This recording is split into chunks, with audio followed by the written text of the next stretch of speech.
অন্তর্বর্তীকালীন সরকারের প্রথম বাজেটকে জনবান্ধব ও ব্যবসা বান্ধব বাজেট হিসেবে আখ্যা দিয়েছেন চট্টগ্রামের ব্যবসায়ীরা। তবে অর্থনীতিকে আরও সমৃদ্ধ করতে পোশাক শিল্পকে আরও গুরুত্ব দেওয়া দরকার বলে মনে করছেন গার্মেন্টস ব্যবসায়ীরা। এদিকে অর্থনীতিবিদরা বলছেন বাজেট বাস্তবায়ন করা কঠিন হবে এই সরকারের পক্ষে। রতন দাসের ছবিতে চট্টগ্রাম থেকে নয়ন বড়ুয়া জয়ের রিপোর্টে বিস্তারিত।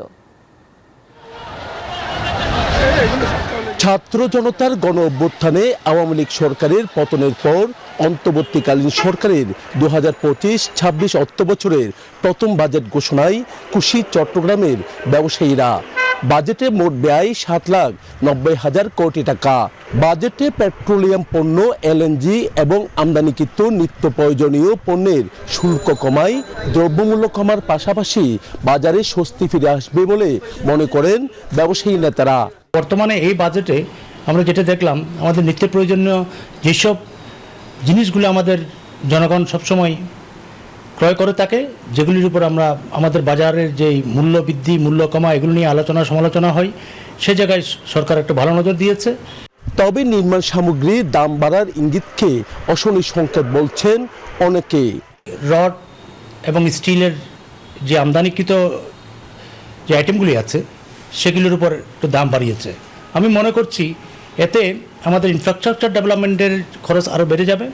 এই দিকে পোশাক শিল্পকে আরও গুরুত্ব দিলে দেশের অর্থনীতি সমৃদ্ধ হতো বলে মনে করে বিজিএমইএ। বিদেশি বৈদেশিক মুদ্রা নির্ভর পরিকল্পনা নিতে গেলে প্রথমত আরএমজি সেক্টরের এক্সপোর্টের জন্য একটা প্যাকেজ প্রস্তাবনা আমরা প্রত্যাশা করছি। অন্যদিকে অর্থনীতিবিদরা বলছেন বাজেট বাস্তবায়ন করা কঠিন হবে এই সরকারের পক্ষে। এই বাজেটটার জন্য প্রথম চ্যালেঞ্জ হচ্ছে সেই ইকোনমিক যে অস্থিরতা, সেটাকে একটা স্ট্যাবল জায়গায় নিয়ে আসা ওনার জন্য বড় চ্যালেঞ্জ। অর্থনীতিবিদের অভিমত, চলমান বড় বড় মেগা প্রকল্পের ব্যয় নিয়েও বাড়বে জটিলতা। আর দ্বিতীয় হচ্ছে আমাদের যে অনগোয়িং কতগুলো পলিটিক্যাল প্রজেক্ট আছে, সেই প্রজেক্টে আমাদের বরাদ্দকৃত টাকা বা কোনো প্রজেক্ট অর্ধেক হয়ে গেছে, কোনো প্রজেক্ট শেষের দিকে, কোনো প্রজেক্ট শেষ হয়নি, সেই ক্ষেত্রে সরকারের একটা পলিটিক্যাল সিদ্ধান্ত লাগবে। তবে বাজেটে চাল, ডাল সহ নিত্য পণ্যকে গুরুত্ব দেওয়ায় খুশি সাধারণ মানুষ।